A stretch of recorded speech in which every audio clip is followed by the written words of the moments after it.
पुणेकरांसाठी महत्त्वाची बातमी आहे। भिडे पूल पुढील 1.5 महिना वाहतुकीसाठी बंद असणार आहे। पुणे मेट्रोच्या पादचारी पुलाचं काम सुरू करण्यात येते आणि त्यामुळे भिडे पूल आता बंद ठेवण्यात येणार आहे। पुणेकरांची गैरसोय होऊ नये यासाठी वाहतूक विभाग पर्यायी मार्ग खुले करणार आहे। याचाच आढावा घेतला आमचे प्रतिनिधी अमोल धर्माधिकारी यांनी। पाहूयात।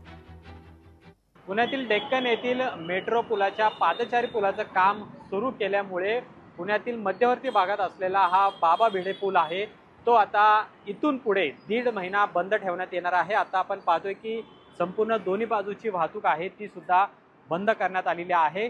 बाबा भिडे पूल हा शहरातल्या मध्यवर्ती भागातला दुचाकींसाठीचा अतिशय महत्त्वाचा पूल आहे आणि नेहमी वर्दळ खरं तर या पुलावर असते। मात्र आजपासून हा पूल रहदारीस बंद ठेवण्यात आलेला आहे आणि त्यामुळे नदी पात्रातनं जी येणारी वाहनं आहेत किंवा दुसरीकडे नारायणपेठ मधून येणारी जी वाहनं आहेत त्यांना पर्यायी मार्गाचा वापर करावा असं सुद्धा आवाहन यामध्ये करण्यात आलेलं आहे।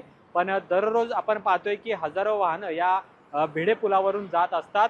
2 भागांना जोडणारा महत्त्वाचा पूल जो आहे तो म्हणजे हा बाबा भिडे पूल आहे। पण सध्या या मेट्रो स्टेशनच्या बाजूला जो पादचारी पूल आपण समोर पाहतो की ज्याचं काम सध्या सुरू आहे त्याचे गर्डन टाकण्याचं काम आहे ते आजपासून सुरू करण्यात येणार आहे आणि त्यामुळे पूर्णपणे वाहतुकीसाठी हा बाबा भिडे पूल आता बंद ठेवण्यात आलेला आहे आणि 1.5 महिने तब्बल 1.5 महिने आज हा बाबा भिडे पूल आहे तो वाहतुकीसाठी सुद्धा बंद असणार आहे।